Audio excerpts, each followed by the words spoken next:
दिल्ली विधानसभा निर्वाचन मंडली सीलामपुर राहुल जोरदार प्रचार टार्गेट रे मोदी पर केजरीवाल। नमस्कार दर्शक, जीटीवी भारत ओडिया न्यूज चैनल को आपन को स्वागत करुछि। मु रामदास। चैनल को सब्सक्राइब करनथिले सब्सक्राइब करंतु, आवश्यक स्थले कमेंट करी सचेतन करंतु। दिल्ली विधानसभा रे एकाकी लड़िबो कांग्रेस, आप सह हेला नहीं मेंट। गत दुईटी विधानसभा निर्वाचन रे खाता खोली पारि नथिबा कांग्रेस दिल्ली दखल पाई एकाकी अंटा भिड़ी। एबे केउ स्थान को उठिबो ताहा देखिबाकू बाकी रहिला। गत साधारण निर्वाचन बेले कांग्रेस और आप मिलित भावे इंडिया गठबंधन बानर रे लड़ी थिले। सबका यहाँ बहुत बहुत स्वागत, नमस्कार। हेले कांग्रेस को दिल्ली रे निराश होगाकू पड़ीथिला। आपको जथा परम तथा पूर्वम रीति रे निजको संतुष्ट रखिबारे सक्षम होइथिले। किंतु गत दुईटी निर्वाचन रे आप सरकार गढ़ीथिला, किंतु वर्तमान आप पाई बड़ चैलेंज रो सम्मुखीन हेबाकू पड़िबो बोली विभिन्न संगठन रो आकलन रु जणा पड़िछि। विचारधारा की लड़ाई चल रही है। एक तरफ वो लोग खड़े हैं जो चाहे कुछ भी हो जाए, चाहे कुछ भी हो जाए, इस संविधान की रक्षा करेंगे। संविधान में साफ लिखा है, पहले पेज पे लिखा है कि हिंदुस्तान हर हिंदुस्तानी का है, चाहे उसकी कोई भी जात हो, कोई भी धर्म हो। अगर वो हिंदुस्तानी है तो इस देश में उसकी रक्षा होनी चाहिए, उसको प्रोटेक्शन मिलनी चाहिए।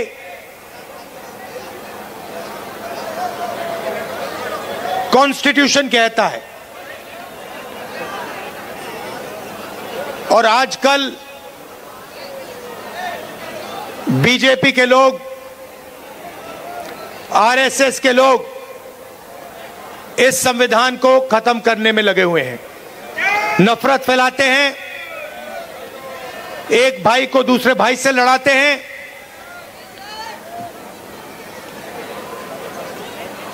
डराते हैं। कन्याकुमारी से लेकर कश्मीर तक 4000 किलोमीटर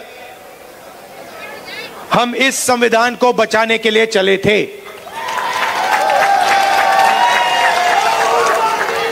कही रखुचु 70 आसन विशिष्ट दिल्ली विधानसभा रे 2013 रे आप 28 आसन रे जीती जातीय कांग्रेस 8 विधायकों को समर्थन रे आप रो केजरीवाल सरकार गढ़ी थिले। अंबेडकर जी के संविधान पर रोज नरेंद्र मोदी, बीजेपी और आरएसएस के लोग आक्रमण करते हैं। किंतु मात्र 49 दिन रे केजरीवाल सरकार रु इस्तीफा देइथिले। 7 फेब्रुआरी 2015 रे होइथिबा निर्वाचन रे आम आदमी पार्टी 70 आसन रे लड़ी 67 आसन रे विजय लाभ करी एकाकी सरकार गढ़ीथिला। 2020 रे 70 आसन रे लड़ी 62 आसन जीतिथिला आप। बीजेपी मात्र 8 आसन रे विजय हेबार सक्षम होइथिला। कांग्रेस खाता खोली पारि नथिला। हेले 2025 विधानसभा निर्वाचन रे कांग्रेस एकाकी लड़िबो एवं एथिपाई जातीय मुद्दा को नहीं दल प्रचार मुख्य अस्त्र करिथिबा जणा पड़िछि। जहा 13 तारिख दिन सीलामपुर रे आयोजित निर्वाचनी सभा रे जोगदे राहुल गांधी निज वक्तव्य कहिथिले, संविधान को बंचाइबा, शिक्षा, नियुक्ति, संख्या भितर भागीदारी एवं जाति भित्तिक जनगणना को मुख्य मुद्दा करिथिबा जणा पड़िछि। राहुल गांधी हिंदी भाषा रे जहा वक्तव्य दे कहिसंती, सुनंतु एवं बुझिबाकू चेष्टा करंतु।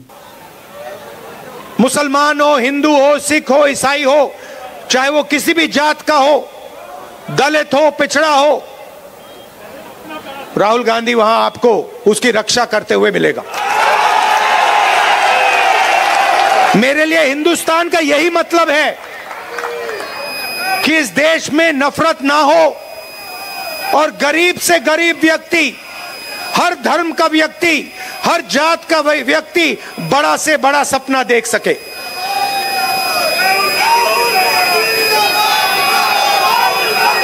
ऐसा हिंदुस्तान मैं नहीं चाहता हूं और हम नहीं चाहते हैं जहां अरबपति जो भी करना चाहे कर ले, अदानी अंबानी जैसे लोग पूरे देश को खरीद लें, सारे के सारे बिजनेस कंट्रोल कर लें, सारे एयरपोर्ट्स ले जाएं, सारे पोर्ट्स ले जाएं, सड़कें उनकी, जमीन उनकी, पावर प्लांट उनके, और गरीब जनता देखती रह जाए, भूखी मर जाए। ऐसा हिंदुस्तान हमें नहीं चाहिए और ऐसा हिंदुस्तान हम नहीं होने देंगे।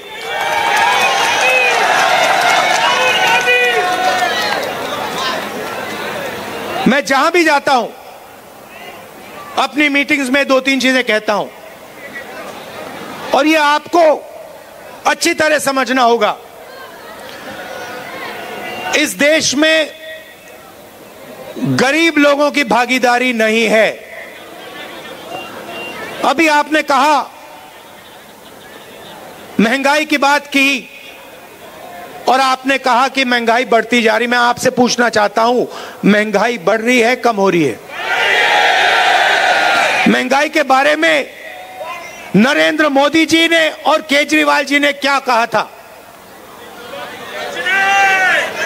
कहा था कि महंगाई कम करेंगे। हुई महंगाई कम? बढ़ती जा रही है और गरीब लोग गरीब होते जा रहे हैं और अमीर लोग अमीर होते जा रहे हैं। 100 लोग हैं, 150 लोग हैं अरबपति जो हिंदुस्तान को कंट्रोल करते हैं। देश का पूरा फायदा उनको मिलता है। अदानी, अंबानी, नरेंद्र मोदी जी की मार्केटिंग करते हैं। आपने कभी नरेंद्र मोदी जी को इनके बारे में कुछ बोलते हुए सुना है? केजरीवाल जी ने अदानी जी के बारे में कुछ बोला है? कभी बोला है? एक शब्द नहीं बोलते हैं, एक शब्द नहीं बोलते हैं। और मैं साफ बोलता हूं कि हम अरबपतियों का देश नहीं चाहते हैं। मैं जाति जनगणना की बात करता हूं और मैंने उदाहरण दिया, इस देश में कम से कम 50% पिछड़े वर्ग के लोग हैं। 50% पिछड़े वर्ग के लोग हैं, 15% दलित हैं, 8% आदिवासी हैं, 15% माइनॉरिटी हैं। आप सरकार की कोई भी संस्था देखो, बड़े से बड़े बिजनेस देखो, जुडिशरी देखो, आपको पिछड़े वर्ग के लोग, दलित, आदिवासी, माइनॉरिटी के लोग नहीं मिलेंगे। मैंने उदाहरण दिया था, हिंदुस्तान की सरकार को 90 IAS अफसर चलाते हैं, पूरा का पूरा बजट ये बांटते हैं। सड़कों में कितना पैसा जाएगा, एग्रीकल्चर में कितना पैसा जाएगा, डिफेंस में कितना जाएगा, बिजली में कितना पैसा जाएगा, निर्णय ये लेते हैं। 90 लोग हैं, 90 में से 50% आबादी पिछड़े वर्ग की है देश में। 90 में से 3 पिछड़े वर्ग के हैं। आबादी आपकी 50%, आबादी आपकी 50%, भागीदारी आपकी 90 में से 3। और बजट की बात आती है तो जो ओबीसी वर्ग के अफसर हैं वो 100 रुपए में से 5 रुपए का निर्णय लेते हैं। दलितों की आबादी 15% है। 90 में से 3 अफसर उनके 100 रुपए में से 1 रुपया का निर्णय वो लेते हैं। मतलब अगर आपने पिछड़ा वर्ग, दलित वर्ग मिला दिया, जिनकी आबादी 65% है, उनकी भागीदारी 6% है। 100 रुपए में से 6 रुपए का निर्णय ये लोग लेते हैं। बड़ी बड़ी कंपनियां हैं, अदानी, अंबानी, टाटा, बिरला, 500 सबसे बड़ी कंपनियों की लिस्ट निकालो और आपको दिखेगा कि मालिकों में आपको एक आदिवासी, एक दलित, एक पिछड़ा, एक माइनॉरिटी का व्यक्ति नहीं मिल सकता।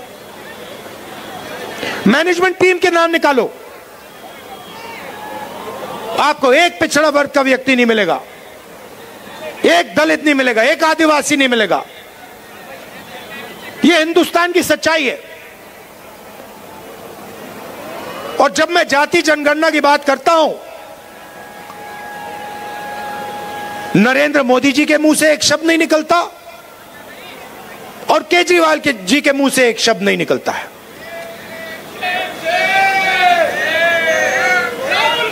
क्योंकि दोनों चाहते हैं कि देश में पिछड़े वर्ग को, दलित को, आदिवासियों को, माइनॉरिटीज को भागीदारी ना मिले। आप पूछिए, कभी केजरीवाल जी से पूछिए कि वो जाति जनगणना के साथ हैं या नहीं। मोदी जी से पूछिए जाति जनगणना के साथ हो या नहीं। मैंने पार्लियामेंट में उनके सामने बोला,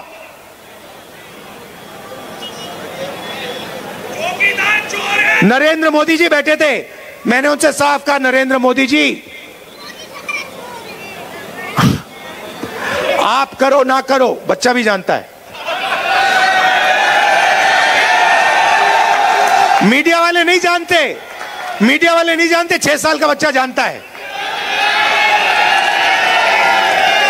मैंने उनसे कहा कि आप करो ना करो मैं नहीं जानता, मगर जिस दिन कांग्रेस पार्टी की सरकार आएगी, रिजर्वेशन को 50% से ज्यादा कर देंगे और जाति जनगणना लोकसभा में, राज्यसभा में हम पास करके दिखाएंगे।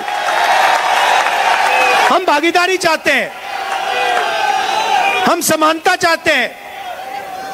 हम चाहते हैं कि गरीब से गरीब व्यक्ति, चाहे वो दलित हो, पिछड़े वर्ग का हो, हिंदू हो, मुसलमान हो, सिख हो, ईसाई हो, कि सब लोग बड़ा सा बड़ा सपना देख सकें। मैं वो दिन देखना चाहता हूं जब 500 सबसे बड़ी कंपनियों में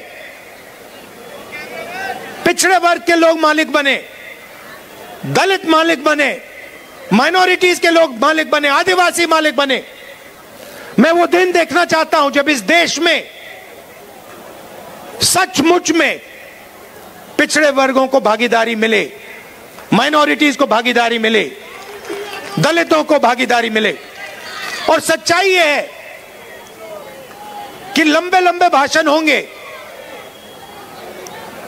केजरीवाल जी भी करेंगे, नरेंद्र मोदी जी भी करेंगे, मगर जब भागीदारी देने की बात आएगी तो सिर्फ कांग्रेस पार्टी भागीदारी दे सकती है। चाहे मनरेगा हो, भोजन का अधिकार हो, जमीन अधिग्रहण बिल हो, किसान का कर्जा माफ हो, स्कॉलरशिप्स हो और संविधान हो, ये सब काम कांग्रेस पार्टी ने आपके साथ मिलकर आपके लिए किया है। आप पूछिए, जाके केजरीवाल जी से पूछिए और उनसे कहिए कि वो पब्लिकली कहें, देश के सामने कहें कि वो रिजर्वेशन बढ़ाना चाहते हैं और वो जाति जनगणना करवाना चाहते हैं। हमारी सरकार आएगी, दिल्ली में एकदम हम जाति जनगणना करके दिखाएंगे और सबको पता लग जाएगा, दलितों को पता लग जाएगा कि आपकी दिल्ली में, दिल्ली की सरकार में, दिल्ली की संस्थाओं में, दिल्ली के गवर्नमेंट में कितनी भागीदारी है। आपको पता लग जाएगा, पिछड़ों को पता लग जाएगा कि आपकी कितनी भागीदारी है। आज जहां भी आप जाते हो, जहां भी आप जाते हो, सरकार की संस्थाओं में आप जाओ, अस्पतालों में जाओ, प्राइवेट अस्पतालों में जाओ, प्राइवेट कॉलेजेस में जाओ, आपको पिछड़े वर्ग के लोग नहीं मिलेंगे, आपको दलित नहीं मिलेंगे। यह सच्चाई है हिंदुस्तान की। और जाति जनगणना एक क्रांतिकारी काम होगा। मैं आपको कह रहा हूं, दिल्ली की सरकार आएगी तो यहां करेंगे और नेशनल लेवल पे लोकसभा में मैंने वायदा किया, हम उसको पूरा करके दिखाएंगे।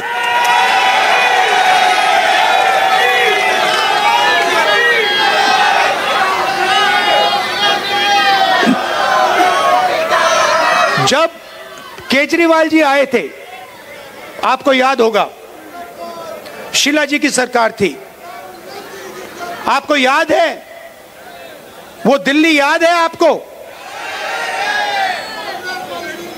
और केजरीवाल जी आए और केजरीवाल जी ने बहुत बड़ा प्रचार किया, दिल्ली को मैं साफ कर दूंगा, भ्रष्टाचार मिटा दूंगा, पेरिस बना दूंगा। अब देखिए हुआ क्या। आप देखिए, बाहर चला नहीं जा सकता है, ऐसा पोल्यूशन है, बाहर चला नहीं जा सकता है, आधे लोग बीमार रहते हैं, कैंसर बढ़ रहा है, पोल्यूशन बढ़ता जा रहा है, महंगाई बढ़ती जा रही है। और उन्होंने कहा था कि भ्रष्टाचार को अरविंद केजरीवाल जी मिटाएंगे। अब आप बताइए, दिल्ली में अरविंद केजरीवाल जी ने भ्रष्टाचार मिटाया क्या? मिट गया। तो जैसे प्रचार नरेंद्र मोदी जी करते हैं मीडिया का, झूठे वायदे, एक के बाद एक, एक के बाद एक, एक के बाद एक झूठे वायदे, वैसे ही स्ट्रेटेजी केजरीवाल जी की है। कोई फर्क नहीं है। ये सच्चाई। और आप जानते हो, जो मैंने शुरुआत में कहा, अगर किसी भी हिंदुस्तानी पर, चाहे वो कोई भी धर्म का हो, कोई भी जात का हो, अगर कोई भी उसके खिलाफ हिंसा करेगा तो राहुल गांधी और कांग्रेस पार्टी वहां आपको मिलेगी। ये हम में और उनमें फर्क है। देखिए, ये उनमें और हम में फर्क है। जब हमारी जरूरत पड़ेगी, जब आपके खिलाफ हिंसा होगी, हम वहां आपको दिखाई देंगे, आपके साथ खड़े होंगे। और ये मैं ऐसे नहीं बोल रहा हूं, ये हमारा रिकॉर्ड है। हमने कहा था कि बीजेपी की विचारधारा के खिलाफ हम लड़ेंगे और 4000 किलोमीटर कन्याकुमारी से लेकर हम कश्मीर चले हैं। और हमने नारा दिया, देश की जनता ने नारा दिया, नफरत के बाजार में मोहब्बत की दुकान खोलनी है। और हमने ये नहीं कहा आपको कि मोहब्बत की दुकान जब ही खुलेगी जब आप हमें वोट दोगे। हमने आपसे कहा, चाहे कुछ भी होगा, ये विचारधारा की लड़ाई है, आरएसएस बीजेपी के खिलाफ हम हैं, आज हैं, पहले थे और पूरी जिंदगी रहेंगे।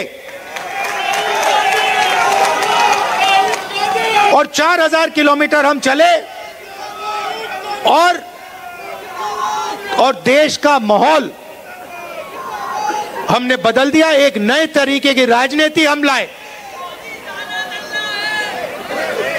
और एक तरफ हिंसा और नफरत और दूसरी तरफ मोहब्बत की दुकान, ये सच्चाई है।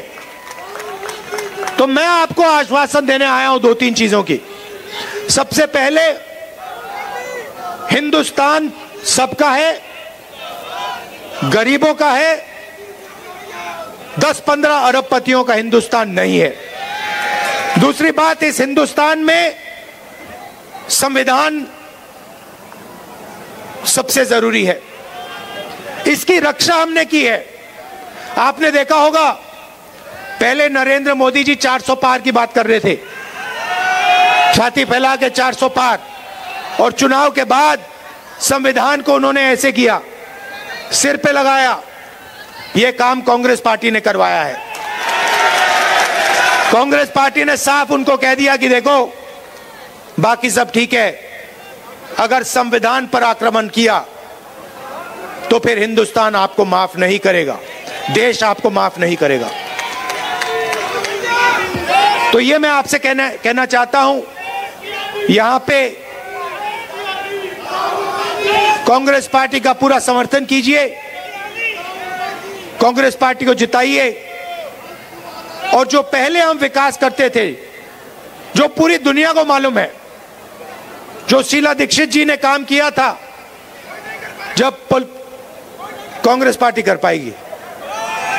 कांग्रेस पार्टी कर सकती है, ना केजरीवाल जी कर सकते हैं, ना बीजेपी कर सकती है। यह सच्चाई है, और आपने देख लिया है, आपके सामने सच्चाई है। दिल्ली की सच्चाई आपके सामने है, महंगाई की सच्चाई आपके सामने है, सड़कों की सच्चाई आपके सामने है, पोल्यूशन की सच्चाई आपके सामने है। तो कांग्रेस पार्टी को आप पूरा समर्थन दीजिए, हमारे कैंडिडेट्स को यहां जिताइए, और दिल्ली में हमारी सरकार बनवाइए। आप सबका बहुत बहुत धन्यवाद। और कांग्रेस पार्टी के जो हमारे कार्यकर्ता हैं, हमारे ब्यूरो रिपोर्ट जीटीवी भारत ओडिया। खबरटी को शेष जाए देखिथिबारु आपनकु धन्यवाद। पुणी देखा अन्य एक खबर रे, सही समय पर्यंत विदाय नोछि। नमस्कार।